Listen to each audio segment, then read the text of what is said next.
Perfect. Hi, everybody. Thank you for joining us with the Sturge-Weber Foundation. Today, we'd like to welcome Sherry Schulman. She's a registered dietitian at University of California, Irvine. Susan, Samuelle Health Institute. She completed her undergraduate degree in biology and her master's in business at UC-Irvine. She obtained her master's of science in nutrition, health span, and longevity at University of Southern California, Leonard Davis School of Gerontology. Boy, sorry about that.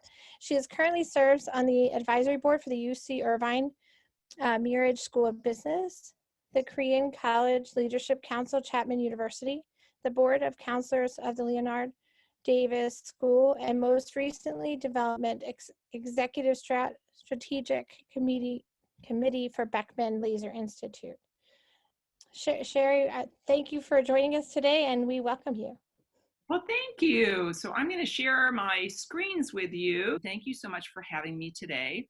And we're going to be talking about the importance of nutrition.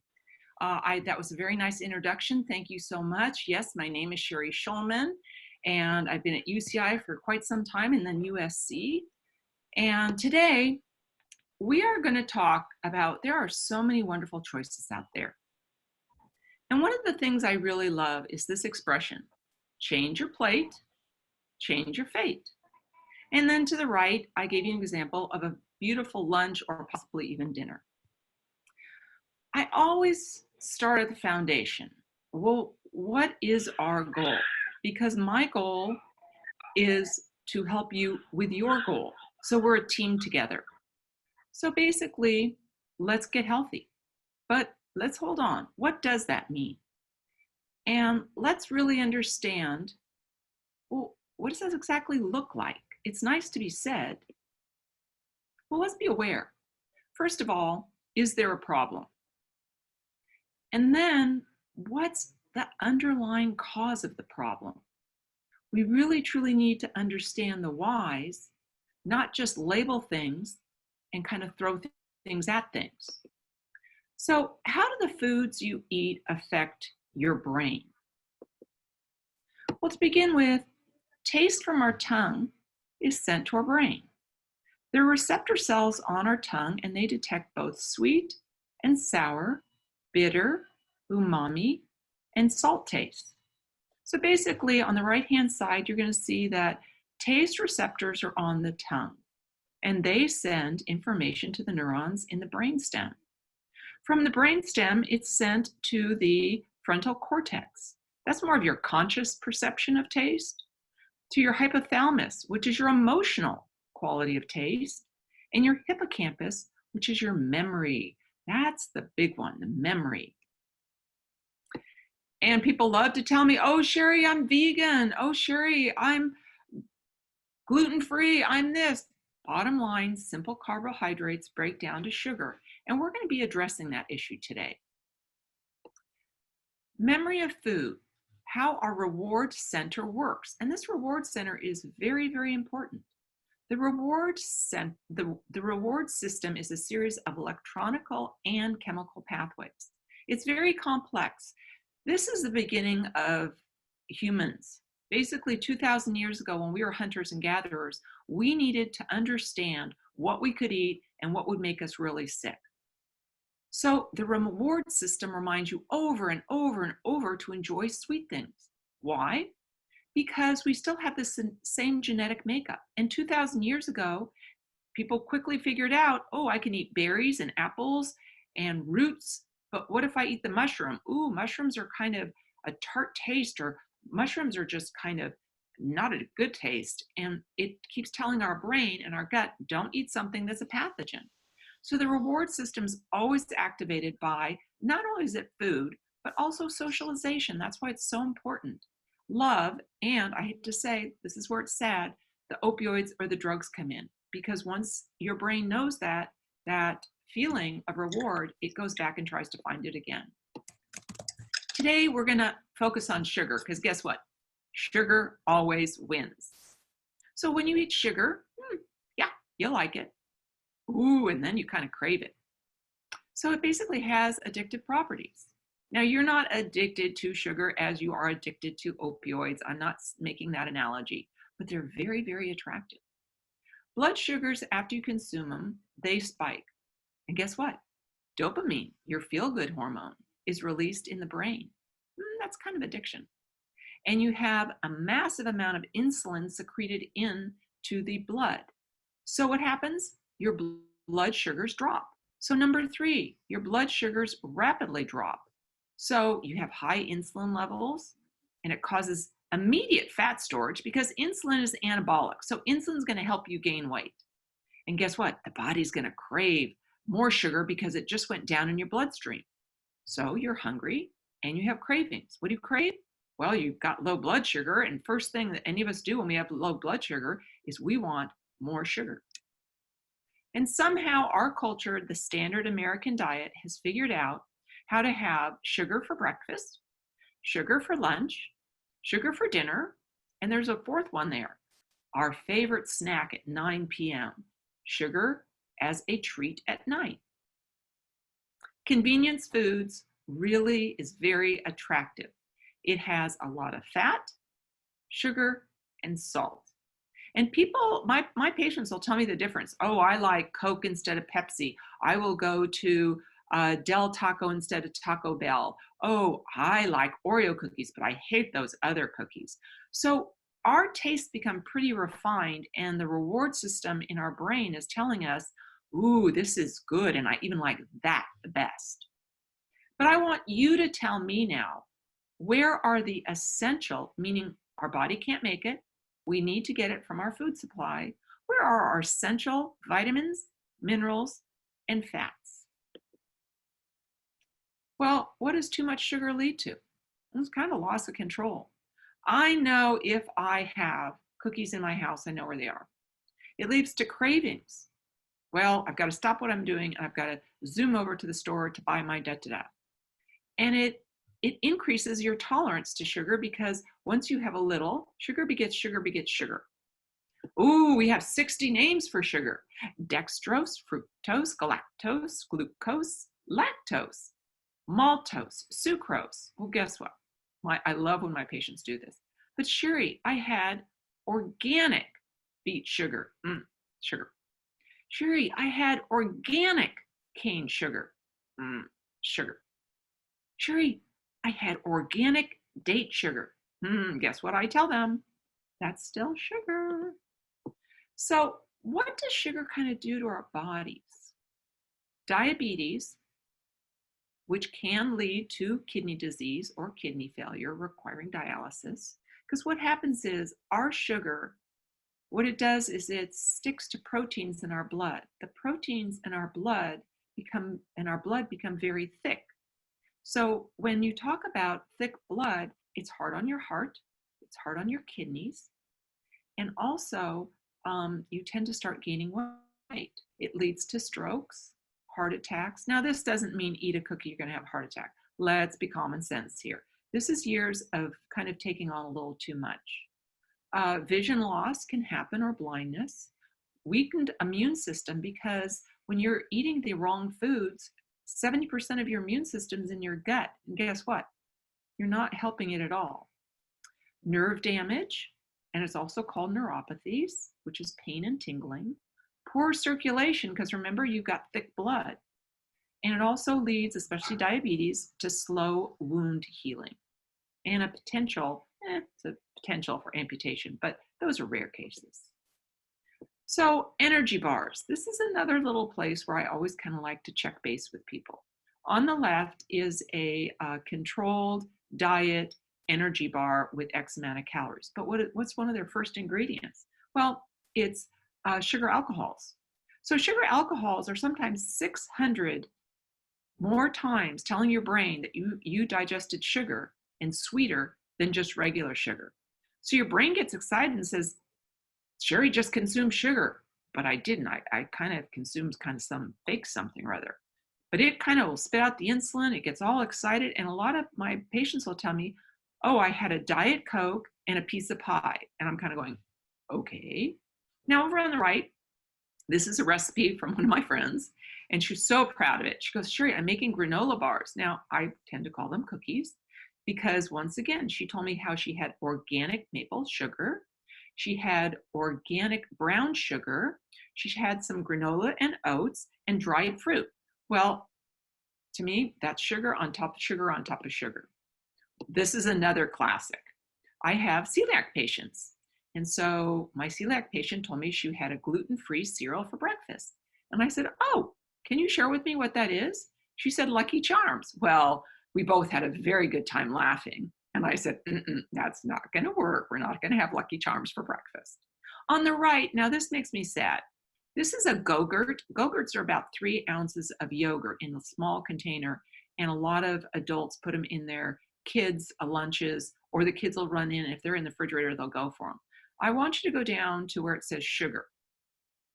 It's got 24 grams. Now, 4 grams is 1 teaspoon. It's got 6 teaspoons of sugar in 3 ounces of yogurt. And of course that tastes good. So I'm kind of going to give you a little summary here. Our sweets travel down to our gut, and there's also receptors for sweets in our gut. Insulin is released to reduce those blood sugars. And our dopamine is released in our brain and combines with the receptors in the brain, acknowledging, yay, you gave me the reward I wanted. Thank you, thank you, thank you. Fun fact for everybody to think about, 50% of dopamine is produced in the gastrointestinal tract. Brussels sprouts, kale, broccoli, they don't do it the same way that sugar does. However, I also don't want you to say, fine, Sherry, I'm going to have my protein, I'm going to have Brussels sprouts every night, and I'm going to have cabbage every night. Well, you'll get bored, and you won't release that feel-good hormone dopamine. But if you have different proteins on a nightly basis, you switch around your vegetables, you have fruit for some kind of dessert or with your main meal, then the dopamine will be released and you will have that feel-good attraction towards healthy eating. I want to talk about brain health. Now, the brain needs fluids because 80% of your brain is fluids. Pictorially, I just kind of wanted to show you on the left-hand side is a normal brain and the right-hand side is a dehydrated brain. And you can really clearly tell the difference. Dehydration is systemic. It's from head to toe. And what are some of the symptoms? Increased thirst, being tired or sleepy, headache or dizziness. Now this one I'm really careful with my older patients. A lot of my older patients, and maybe some of your parents are the same way, well, I don't want to drink water because then I'll have to go to the bathroom. You know what I say? Drink your water and we're going to go to the bathroom. I don't have any problems. Because when they're dehydrated, remember that picture of the brain? That's why I wanted to give you that picture. They kind of act confused. And sometimes that's kind of interpreted as dementia, which is not good. You have a decreased urine output, and sometimes your urine is a dark hue. I also helped on a nutritional basis with women's water polo at a high school and collegiate level.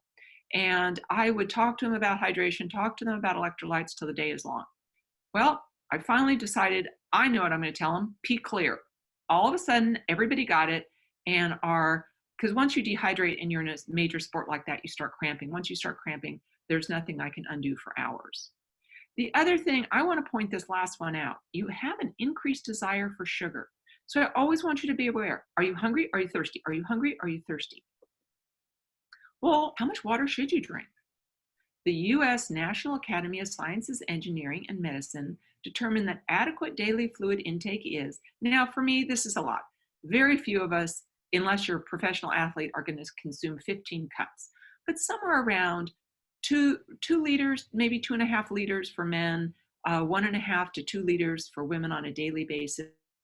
But how I make it easy is before you eat any meal or snack, throw about 6 ounces of water down you. Unless you have some kind of disordered eating, then I would take a different approach. But for hydration, that's a great way to figure out, I really wasn't hungry at all. I just hadn't had anything to drink from 11 o'clock this morning, and now it's 4 o'clock in the afternoon. I don't really need that snack. So let's look into a little bit more about what is our brain really made of. We've discussed hydration. But let's look deeper. So the brain weighs about 3 pounds, of which 60% of its dry weight is fat. Yes, fat. So I'm going to focus on fat now. The neuronal membranes and the insulating sheaths are especially dependent on these long chain fatty acids, your DHA and your EPA, which comprise over 50% of the neuron cell membrane and 70% of the myelin sheath. Okay, we have ALA, EPA, and DHA. Essential fatty acids come in plant form, which is your ALA, your fatty fish form, which is your EPA, and your DHA. Your plant-based fatty acids converted to animal-based. So this is where my vegans and I have to kind of have a discussion, because they say, no, I'm fine, Sherry, because I eat a lot of ALA. And so I asked them, what's the conversion rate from ALA to EPA? Because your brain needs it. We already know that. Oh, no, it converts. It's fine.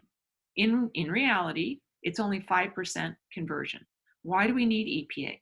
It's anti-inflammatory, and it's huge for your cardiovascular health. And I'll be giving you some case studies later about that. Your DHA, why do you need it? Once again, it's anti-inflammatory. But now look at that cascade from a plant-based source. You go from 5% of EPA, and you need more than that.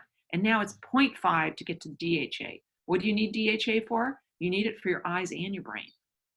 Cardiovascular function, cognitive development, especially for kids, visual development. So DHA is very important. Where are we going to get it? Fatty cold water fish. I call them smash fish. Your salmon, your mackerel, your anchovy, your sardines, and your herring. And you go, Cher, you're nuts. I'm not eating mackerel, anchovies, sardines, or herring. That's okay. If you like salmon, that's great. What I'm giving you with smash fish is your low mercury fish.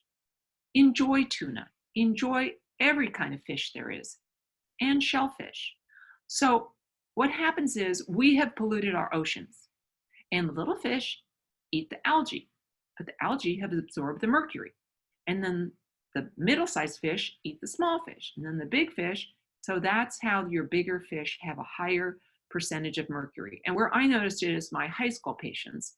It became very popular to have poke bowls for lunch and then sushi for dinner. And so I had a couple of them take a heavy metals test, and we all clear heavy metals, toxins in different ways. And some of my high school kids actually were a little bit too high on their heavy metals because we're not supposed to have any. So not only do I want to talk about the brain, when I talk about essential fatty acids, and I'm going to keep using that word essential. Why? None of us can make it in our body. None of us. So we have to consume it. So we have to get our omega-3s from foods. So the Cleveland Clinic pointed out that omega-3s help in reducing cardiovascular disease. They also reduce the risk of sudden cardiac death. They also reduce the risk of blood clots because omega-3 fatty acids help prevent blood platelets from getting sticky and clumpy. They keep the lining of the arteries smooth. This is so important and free of damage. That's what high sugary foods do. They damage basically your arteries. And we don't want thick, hard arteries. We want smooth ones. They lower triglycerides. And when I look at somebody's lab and they have high triglycerides, I can look them straight in the face and go, you like a lot of simple carbohydrates and probably snacks. And they kind of laugh and agree. Why? Because when you eat those kind of simple carbohydrates, they go to the liver. The liver says, okay, what do? I'll make them a fat. So they make them triglycerides. And then you have very high triglycerides in the blood, giving you an increased risk of heart disease. So we want less inflammation. Atherosclerosis is the hardening of arteries, and it's thought to be involved in your body's inflammatory response. Omega-3 fatty acids, well, they slow that production down, and they have anti-inflammatory properties. Okay, now we're going to talk about what we shouldn't eat. So this was another evidence-based experiment where they took saturated fat and they found out it impairs our endothelial function. They took 33 patients and they all had type 2 diabetes, so you're dealing with the same population. They gave them the same amount of calories per day, which was per meal, which was 550 calories per meal, 35.6 grams of fat, which is a high percentage of fat. And then they assessed their epithelial function. Well, guess what the result is? Meals with butter, 14.5% saturated fat, decreased blood flow and did not return to baseline until 6 hours. Well, I can give you the exact opposite, where drink beet juice and basically it increases blood flow. And there is no having to return to baseline in 6 hours. So sometimes that's why you can feel very sluggish after consuming a meal high in fat. So plant proteins now I want to talk about, because I'm not just going to tell you eat animal proteins. I always want a plant-based diet. So in terms of decreasing inflammation and promoting blood flow, plant-based proteins, especially those that are high in polyphenols and isoflavones, they have 3 times the advantage over animal proteins. Now remember, you need essential fatty acids. So yes, plant-based is very important, but we're still going to have to get other essential fatty acids from other sources. So mortality studies have established a strong relationship between vegetarians. Now, vegetarians are not vegans. Vegetarians are pescatarians. They're ovo-lacto, they're ovo, they're lacto. So in other words, they're including protein, and there's the new one, flexitarian, which means, well, sometimes I'll eat red meat, sometimes I'll eat fish, sometimes I just eat plants. So vegetarians are different than vegans, and emerging evidence of a relationship to cancer as well. Colorectal cancer has decreased mortality with vegetarian diets. Now hold on to that thought about the colorectal cancer, and I'm going to address that in another slide. Epithelia function. Vegetarian diets show a 23 to 25% reduction in mortality from heart disease due to the direct relationship between vegetarian diets, not vegan, vegetarian diets, and low risk of hypertension. What did I just say about the beet juice? Well, if beet juice increases blood flow, you decrease hypertension. And that's just eating natural foods.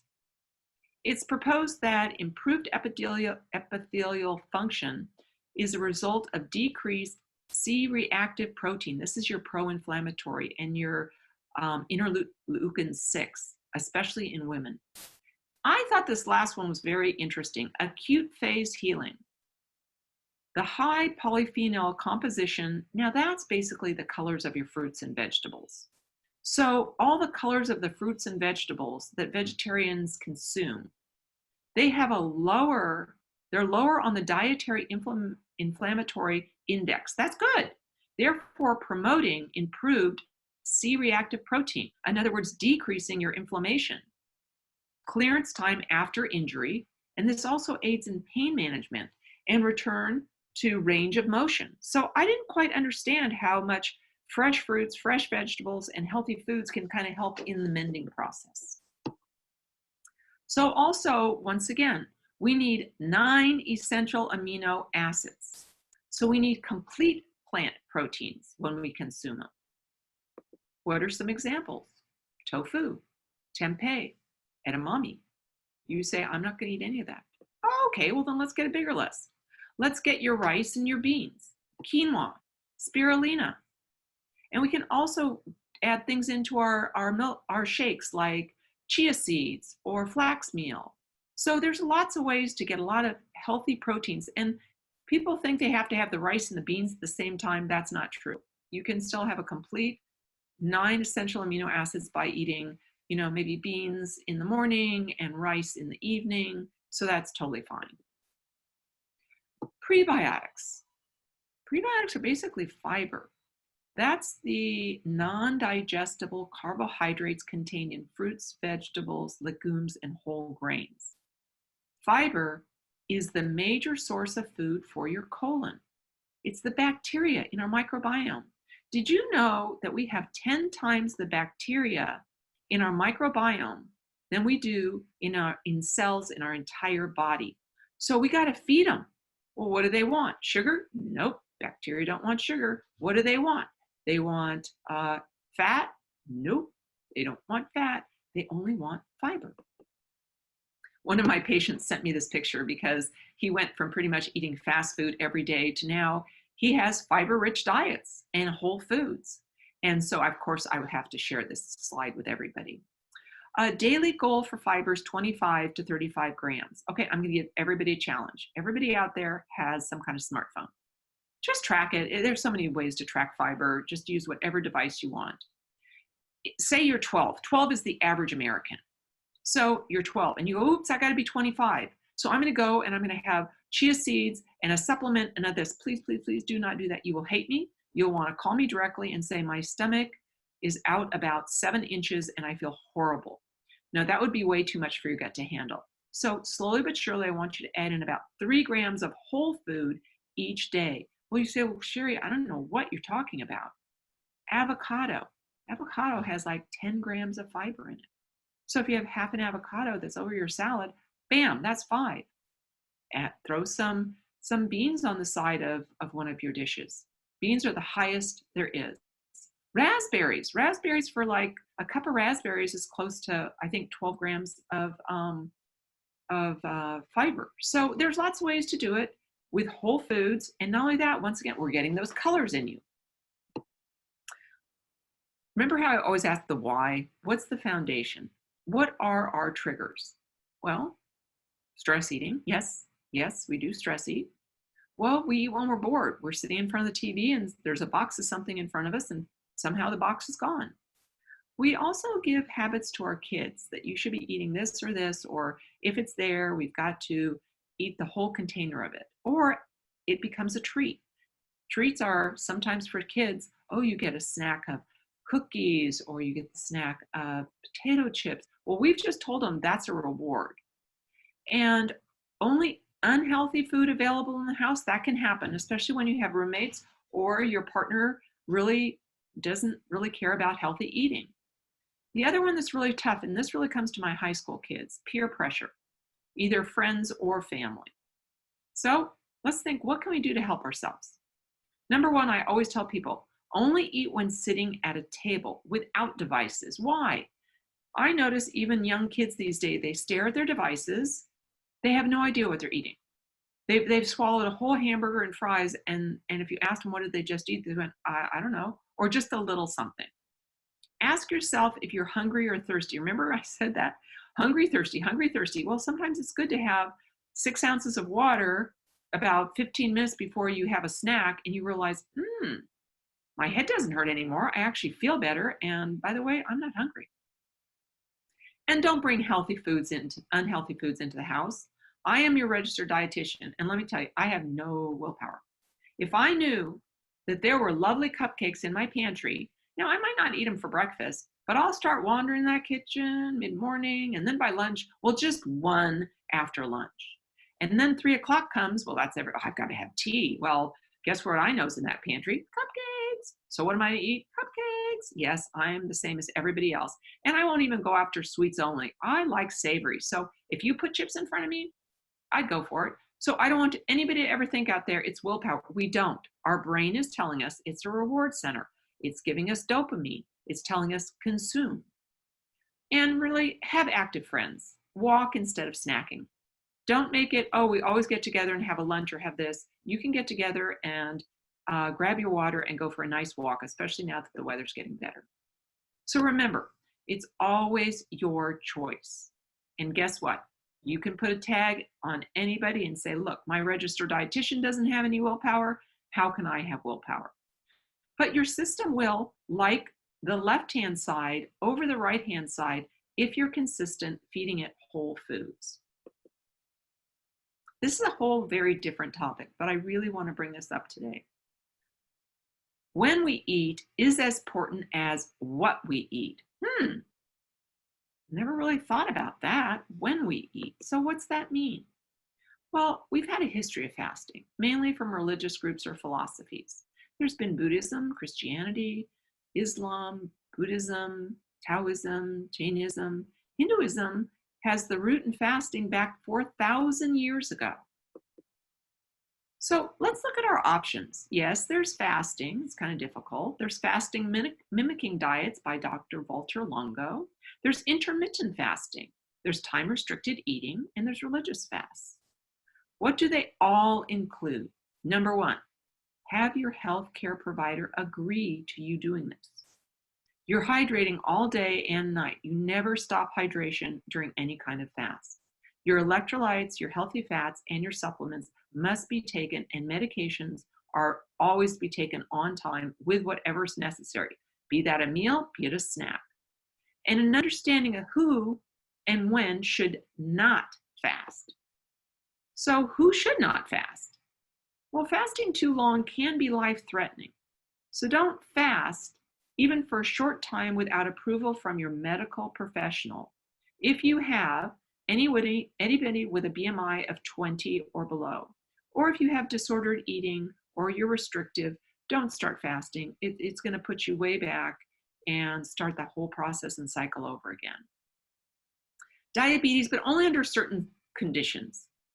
Women who are pregnant or breastfeeding or menstruating, no, you are not allowed to fast.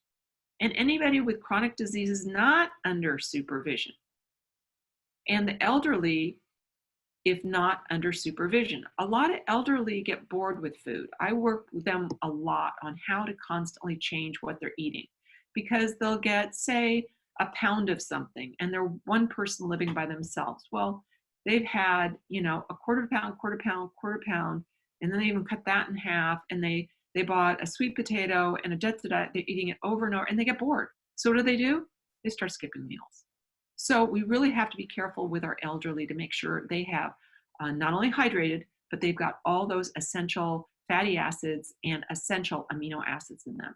Of course, never children, and be smart and follow the guidance of your medical team. Well, where can we start? So if our doctor and medical team says, yeah, this is a great idea, I'm going to suggest to you time-restricted eating. With time-restricted eating, you have a larger window to eat in, which makes it easier to maintain. You have anywhere from 9 to 12-hour window to consume food. For 12 hours per day, you do not consume any food. Maybe close the kitchen at 7:30, open it at 7:30 a.m. But continue to consume tea, coffee, or water, just no sweeteners or creamers. And some of my patients say, Sherry, you're nuts. I'm not going to drink coffee before I go to bed. And then I say, well, what about when you wake up in the morning and you're only at hour 10 and it's 6 o'clock in the morning, would you like your coffee black? And they go, oh yeah, I would like that. So the goal is to time the eating window within the normal waking hours. In other words, let's make it easy. Basically aligning your dietary intake with your circadian rhythm or your 24-hour clock. Remember, have I told you anywhere during these last couple slides what to eat? No, I haven't. But I want to show you sometimes what happens. Dr. Panda does a lot of research in this area of time-restricted eating. So how much of disease is due to poor diet and how much is due to random eating? So they take a rodent model. I can give you human models because they do a lot through nursing programs. But the rodent model is they take two rodents, they're bred the exact same. So one rodent on the left side eats day and night. They don't give it enough food to just be satiated at night. So it's got to stay up during the day and eat, and it does not like to do it. And I mess now with its circadian rhythm and metabolism. On the right side, it's time-restricted eating, so they like to eat at night, and during the day they sleep. Remember, same chow. If you count those little pieces of chow that are above that line, it's the same amount of food, exactly same with both of them. So on your left-hand side, you end up with an obese mouse. You have increased adipose tissue, increased glucose intolerance, increased leptin resistance, increased liver pathology, increased inflammation, and decreased motor control. Isn't that weird? But now if you are able to sleep and get your sleep and keep your eating within that circadian rhythm where you've got great digestion and great metabolism, you have a decrease in adipose tissue. And remember, both of these rodents got the same amount of food. Decreased glucose intolerance, decreased leptin resistance, decreased liver pathology. It decreases your inflammation. And guess what? You have better motor control. So it is important to understand eating at 12 midnight is not to your benefit. So time restricted eating, hopefully this can make it easy. I need you to close the kitchen. Maybe it is at 7:30 at night, and then we can open the kitchen. Well, that sounds good too. We can open the kitchen at 7:30 in the morning. And there are other diets that can be beneficial, and one is the keto diet. And what I did is I said, gave you the food pyramid where it's very few carbs, and then you have increased protein, but basically what you're doing is increased fats. Now, I wanted to introduce this to you because a modified ketogenic diet may be prescribed by physicians, especially for children. So the ketogenic diet should be overseen by an MD and an RD. So your doctor or your neurologist should tell you that this is the appropriate approach, and you need to work with a registered dietitian. And I'm going to tell you why you really need to work with both, because there are some things that can go wrong here. But children are usually put on or start this diet to basically reduce seizures and have a reduction in severity and length of seizures, an improvement in cognitive and mental alertness, and possibly a reduction in medication. This is to be prescribed by your MD, not just you. So the ketogenic diet, I'm going to give you some just general tips. You're going to be having a lot of heavy whipping cream, only specific fruits and vegetables, lean meats, and lots of water for hydration. But remember, there's some side effects to this too, and it could be hypoglycemia, sick stomach, very nauseous, rapid shallow breathing, facial flushing, vomiting, extreme sleepiness, low serum vitamins, renal stones, and gastrointestinal reflux disease. That is why you need to be overseen by a registered dietitian, because the second these things start, we know how to fix it many times. I'm going to just give you an example to kind of, like, if you're curious, what do you exactly mean, Sherry? Say your daily calorie intake was around 1,200 calories per day. So your servings per day of protein would be 5 ounces. Look at your hand. About 5 fingers is 5 ounces. An ounce isn't a lot of protein.